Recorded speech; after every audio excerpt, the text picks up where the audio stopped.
నమస్కారం ఐఫై TV news కి స్వాగతం. నా పేరు విజయలక్ష్మి. ముందుగా ముఖ్యాంశాలు. తెలుగుదేశం పార్టీ అధికారంలోకి వచ్చి 3 ఏళ్లు గడుస్తున్నా ప్రజలకు చేసింది ఏమీ లేదు. నెల్లూరు నగర ఎమ్మెల్యే అనిల్ కుమార్ యాదవ్ ఆరోపణ. నాయుడుపేట జిల్లా పరిషత్ బాలుర ఉన్నత పాఠశాలలో ఆంధ్రప్రదేశ్ రాష్ట్ర నైపుణ్యాభివృద్ధి సంస్థ మెగా జాబ్ మేళా. నెల్లూరు జిల్లా వింజమూరులో చిరంజీవి ఫ్యాన్స్ ఆధ్వర్యంలో మెగా రక్తదాన శిబిరం. భార్యపై భర్త కత్తితో దాడి, చికిత్స పొందుతూ భార్య మృతి. జర్నలిస్ట్ రమణయ్య మృతికి ఏపీ జేఏసీ సంతాపం.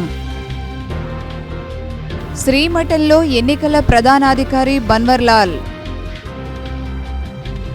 అమరావతి సెంటర్ వద్ద ఆర్టీసీ బస్సులో అకస్మాత్తుగా పొగలు. రాష్ట్రంలో తెలుగుదేశం పార్టీ అధికారంలోకి వచ్చి 3 ఏళ్లు గడుస్తున్నా ప్రజలకు ఒరిగిందేమీ లేదని నెల్లూరు నగర ఎమ్మెల్యే డాక్టర్ పోలుబోయిన అనిల్ కుమార్ యాదవ్ ఆరోపించారు.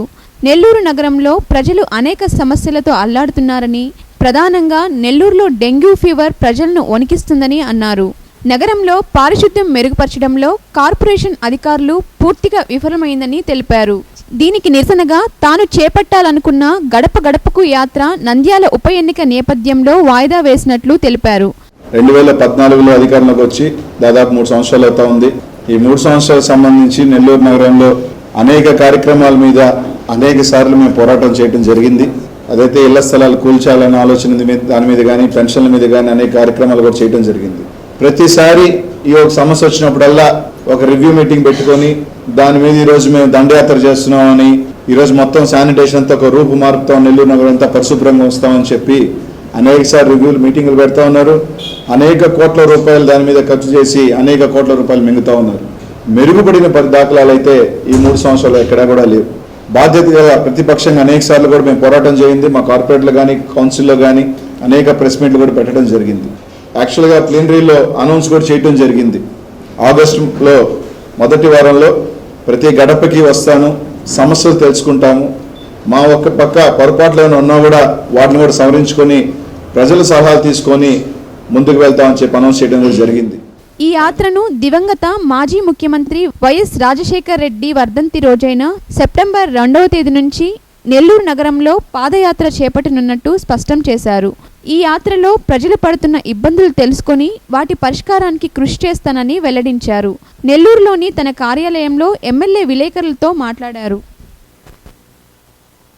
నంద్యాల ఉప ఎన్నికలు వచ్చిన వల్ల దానికి మా నాయకుడు జగన్మోహన్ రెడ్డి గారు నంద్యాల ఉప ఎన్నికలో కొన్ని బాధ్యతలు అప్పచెప్పిన వల్ల ఆ ఎన్నికల్లో నంద్యాలకు వెళ్ళి ఆ ఎన్నికల బాధ్యతల్లో ఉండాల్సిన అవసరం పరిస్థితి వచ్చింది. కాబట్టి సెప్టెంబర్ 2వ తారీఖున రాజశేఖర్ రెడ్డి గారి వర్ధంతి రోజు నుంచి నెల్లూరు నగరంలో పాదయాత్ర అని చెప్పేదానికన్నా కూడా నెల్లూరు నగరంలో ఎన్ని గడపలు ఉన్నాయో అన్ని గడపలకి వెళ్తాం.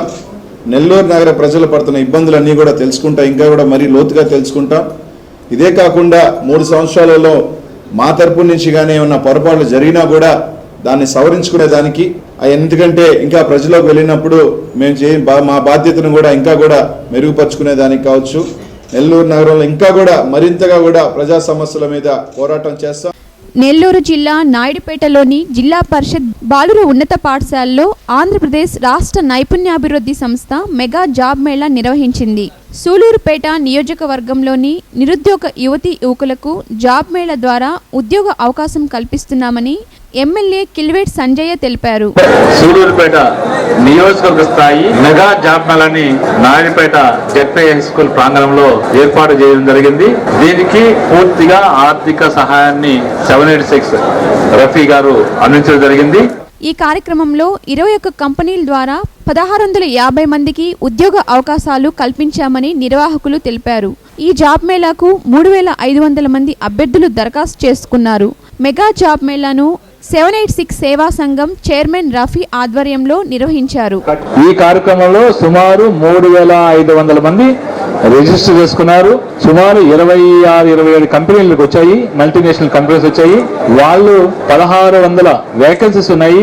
ఆ 1600 వేకెన్సీస్ ని ఈ రోజు ఈ 3500 మంది ద్వారా వాళ్ళకి ఫిలప్ చేస్తారు. ఇది సంతోషమైన పరిణామం. నెల్లూరు జిల్లా వింజమూరులోని జెడ్పీ బాయ్స్ హై స్కూల్ నందు చిరంజీవి ఫ్యాన్స్ నియోజకవర్గ కన్వీనర్ డి మధు ఆధ్వర్యంలో ఆదివారం ఉదయం 10 గంటలకి మెగా రక్తదాన శిబిరం నిర్వహించారు. ఈ శిబిరం నందు చిరంజీవి ఫ్యాన్స్, అభిమానులు, విద్యార్థులు, ప్రజలు అందరూ కలిసి 60 మంది రక్తదానం చేశారు. ఈ కార్యక్రమానికి ముఖ్య అతిథిగా ఆల్ ఇండియా చిరంజీవి ఫ్యాన్స్ అధ్యక్షులు చింతాల వెంకట్రావు, కె వెంకట్రావు, డాక్టర్ మాల్యాద్రి, యానాదయ్య, ఎం రాజేశ్వరి తదితరులు పాల్గొన్నారు. వాకాడు బీసీ కాలనీకి చెందిన సుజాతను భర్త గోపాలయ్య కుటుంబ కలహాలు కారణంగా మెడపై కత్తితో బలంగా నరకడంతో తీవ్రంగా గాయపడిన సుజాతను 108 వాహనంలో గూడూరు ఏరియా హాస్పిటల్కు తరలించి చికిత్స అందిస్తుండగా మృతి చెందింది. ఈమెకు కొడుకు రాకేష్, కుమార్తె రాజేశ్వరులు ఉన్నారు. ప్రసిద్ధి పావని పుణ్యక్షేత్రమైన తుంగభద్ర నది తీరంలో వెలిసి ఉన్న మంత్రాలయం శ్రీ రాఘవేంద్ర స్వామి మఠంలో ఆంధ్రప్రదేశ్ మరియు తెలంగాణ రాష్ట్రాల ఎన్నికల ప్రధాన అధికారి బన్వర్లాల్ నేడు శ్రీ రాఘవేంద్ర స్వామి మఠంను దర్శించుకున్నారు కుటుంబ సమేతంగా. ముందుగా వారికి వేద పండితులు మంత్రోచ్చరణతో ఘన స్వాగతం పలికారు. ముందుగా వారికి శ్రీమఠం అధికారులు మంత్రాలయం గ్రామ దేవత మంచాలమ్మకు కుంకుమ అర్చన మరియు హారతి ఇచ్చారు. తదుపరి మూల బృందావనంను దర్శించుకున్నారు. అనంతరం శ్రీమఠం పీఠాధిపతులు శ్రీ సుబేంద్ర తీర్థులు వారి చేతుల మీదుగా ఫల పుష్ప మంత్రాక్షితులు మరియు విశేష వస్త్రం ఇచ్చి దీవించారు.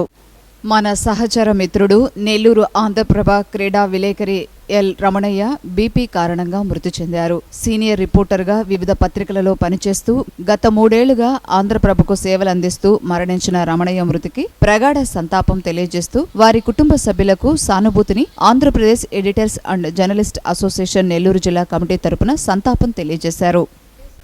అమరావతి సెంటర్ వద్ద ఆర్టీసీ బస్సులో అకస్మాత్తుగా పొగలు రావడం గమనించిన ప్రయాణికులు బస్సులు ఆపి ఎమర్జెన్సీ మార్గం ద్వారా బయటకు తూకి పరుగులు తీశారు. త్రుటిలో ఆర్టీసీ బస్సుకు ప్రమాదం తప్పింది. ఈ వార్తలు ఇంతటితో సమాప్తం. తిరిగి i5 టీవీ న్యూస్లో కలుసుకుందాం. అందరికి సెలవు. నమస్కారం.